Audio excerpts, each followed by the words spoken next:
up, guys? It's Chris. Welcome back to the channel. So today we're going to talk a little bit about riff writing, specifically how to add a little bit of spice and your own personality to even the simplest riffs. My favorite guitarist of all time is Dimebag Darrell of Pantera, and he was a master at doing this. We're going to touch on 5 different techniques that he liked to use that made even his simplest riffs some of his most iconic and catchy ones. By using these, we'll take a look at some of these riffs, we'll break them down, we'll play them in the simplified version without these techniques, and then we'll show how he's able to make them sound a lot more interesting once he added these techniques. So it's 5 techniques today.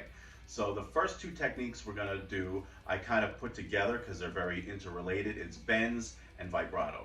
So let's take a look at one of his riffs and see how he used this to add a little bit of his personality to it.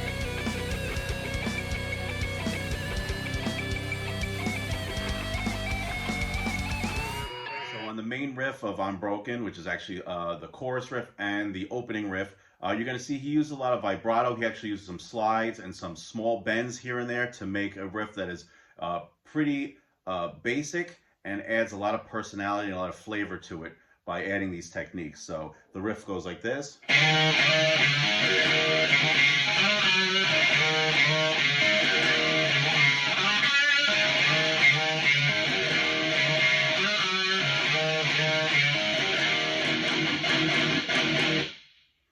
Okay, so if you were to just play it basic with no slides, no vibrato, no bends, it would sound something like this.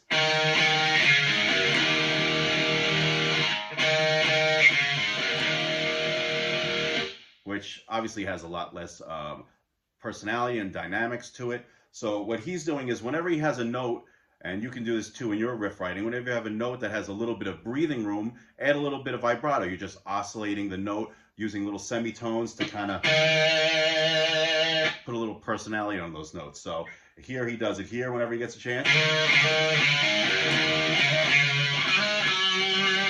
He does it there. He also does it here on that high note there. So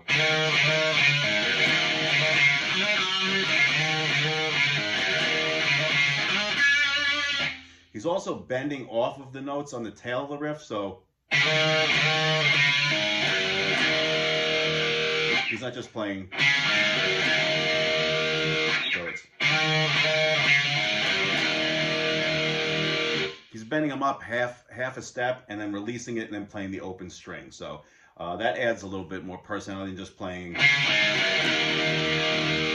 So being able to do little things like that, add little bends, which I think he got a lot from his blues playing. He likes to use a lot of vibrato and bends.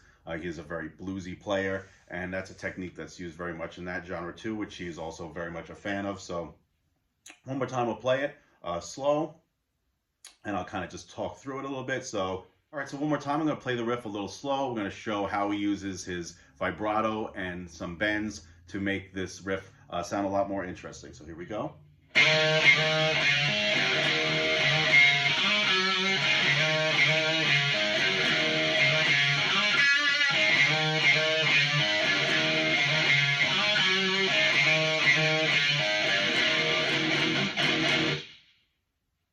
All right, so you can see how adding those little touches really helps to make a riff sound interesting. So hopefully you can use some of those techniques in your own riff writing.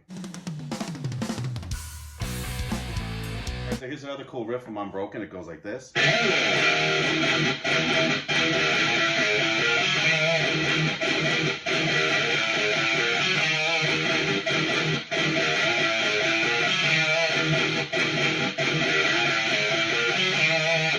So if you were just to break down that riff and take away all the slides and the vibrato from it, it would sound like this.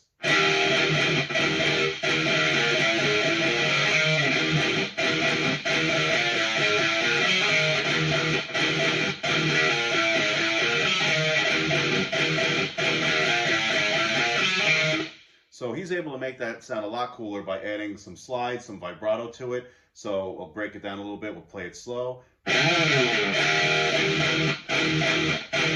slides into this. Ends with some vibrato. So there's a slide. and ends with that vibrato. It gives a little attitude at the end there in the tail of the riff. So again, it sounds like this.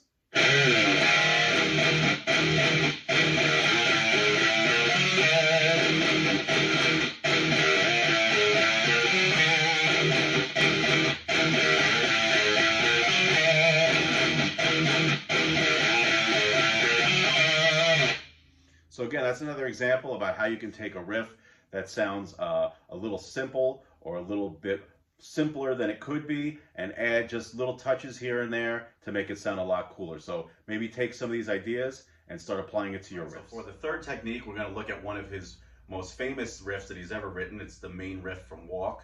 And we're going to look at slides and see how he was able to add slides to make this very, very simple riff one of his catchiest ones that he's ever written and one that he's most known for. So let's take a look at it right now.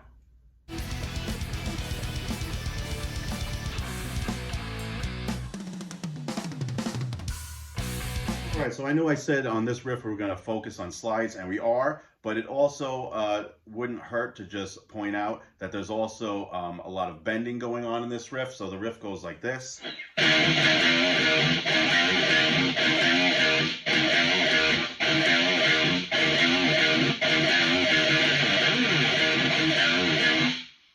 Right, so what you can see is he's bending at that first fret. Instead of just playing the notes and fretting them,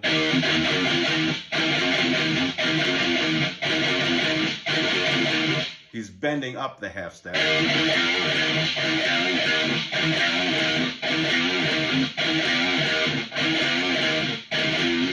And then he follows it with this slide, which if I was writing the riff, I probably would have put chords or put some other sort of a tail on it. But the fact that he just does these two big slides and goes right back into that riff is very original. I personally wouldn't have thought to do such a thing. So he just...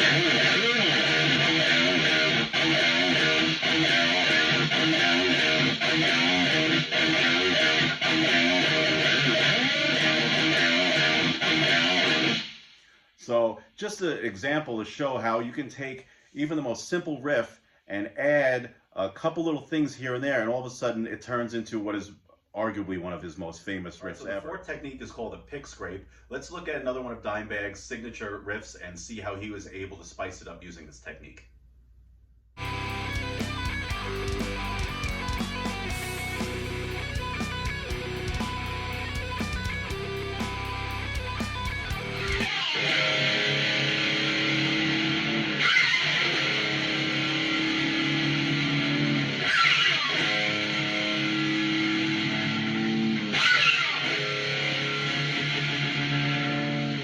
So this is a pick scrape. So all you're doing is just taking the blade of your pick and just rubbing it against the thicker gauge strings against the grain of the strings. So you're gonna make the scratching sound. And Dimebag's using that to kind of add a nice little bit of personality to this riff. And then he's just playing the fourths on top of each other at the fifth fret with bends on top of it. So he really likes to use bends in a lot of his riffs. And it adds a lot of his personality and character. You can kind of tell his riffs when you hear them. You know it's him. Besides the guitar tone, obviously, that also adds a lot of distinguishable sound to his playing. So all you're doing is just, again, scraping the pick against the thicker gauge strings, against the windings of the string.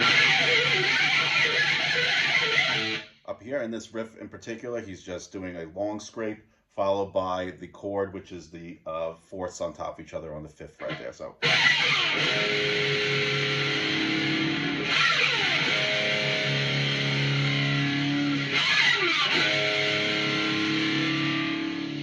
All right, so the fifth technique that we're going to look at today is called a pick rake. Using natural harmonics. I don't know if I've ever heard him use it, but it is a technique that I like to use, and I've heard a lot of metal guitarists use it to help add a little bit of flavor to their riff. So let's take a look at that right now.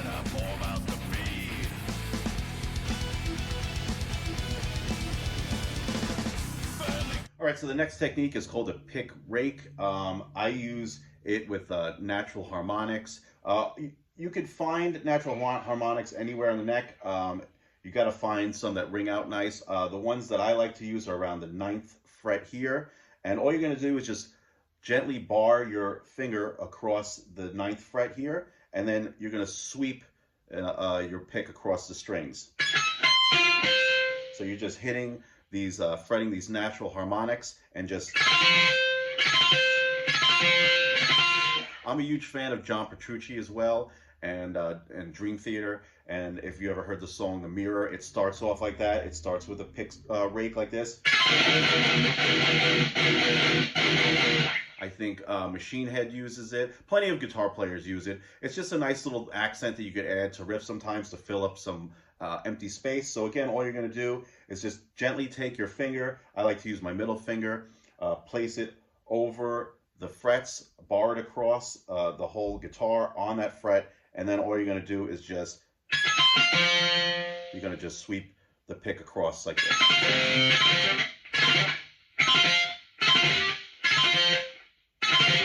So maybe give that a shot if you're writing some riffs, see if you can add that for an interesting. All right, so now as a little bit of a bonus, I'm going to show a riff that I had written with a band that I played in a few years ago. I'm going to show how I was able to use some of these techniques to add a little bit of flavor to it. Let's take this riff, we'll take it apart, and we'll show how it ended up finished on the album. All right, so just an example as how I like to use some of these techniques. This is a riff that I wrote a while ago for a band I was in called Halo to Havoc. It's a pedal point riff based off of the E string. The guitar in the song is tuned to B standard. Today we're to D standard, so for the sake of laziness, I don't feel like changing my guitar, so I'll just show it to you, just so I could show you how I use it in my own playing. So the riff, very basically, was like this. I'll just play it a little slow.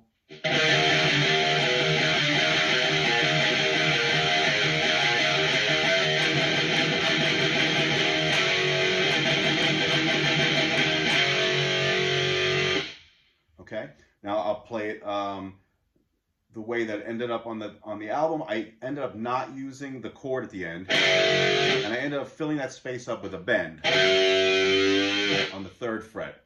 So it was a little bit faster, so I'll play it at speed. I also added little bends along the way, so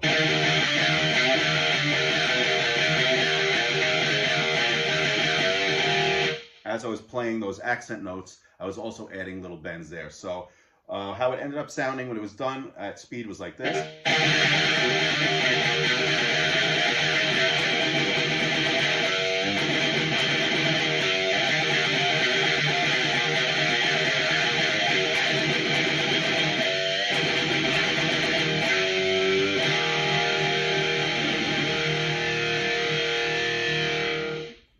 That's just an example of how I like to use some of these techniques. Feel free to use any of these techniques. I might do another video because there's plenty more that you can use. There's also different tunings you can use to help kind of spice up your writing if you're kind of stuck in a spot where you're bored with a specific tuning. There's different pedals. I know Dime likes to use the wah pedal. He likes to use the whammy pedal for songs like Becoming. That's a really cool pedal. I actually have that. I might use that in the future, maybe do something on that, how to get some cool sounds out of that. Just experiment. Try some of these techniques. Try your own techniques. Work with the bends and vibrato. I would say those are the most important ones. Those are the ones you got to develop to really develop your own character, your own sound to your riffs. Give it a shot. And if like I said, if some of your riffs need a little bit something extra, maybe some of these techniques will help you. All right, guys, that's going to be it for today's lesson. So I'd also like to say that as musicians, I think sometimes we get caught up trying to make riffs or solos as complicated as possible to try to show off, to impress people. But the average listener isn't a guitar nerd like you and I are. They really don't care how many notes you can cram into a solo or how complicated a riff is. Sure, there's a lot of complicated riffs that are awesome and that people do like, that they're catchy, but you don't always have to be so focused on trying to make something that's going to impress other guitarists. The average person just likes to hear a nice groove, something that they can dance to or mosh to in this case. So don't always get caught up on trying to make things as complicated as possible. And if it's overly simple and you feel that it's something that could use a little bit of spice, these techniques are by no means over the top, but they do add a little bit something extra that could make it a lot more interesting to you to play and as well for the listeners to listen to. So if you guys like today's lesson, please, as always, don't forget to like and subscribe and leave some comments in the bottom. Anything you'd like to hear me give a lesson on in the future. I really appreciate all the nice comments you guys have been leaving. We're getting there little by little, building this up as much as we can. I appreciate all you guys, and I'll see you guys next time. Have a great one. Bye.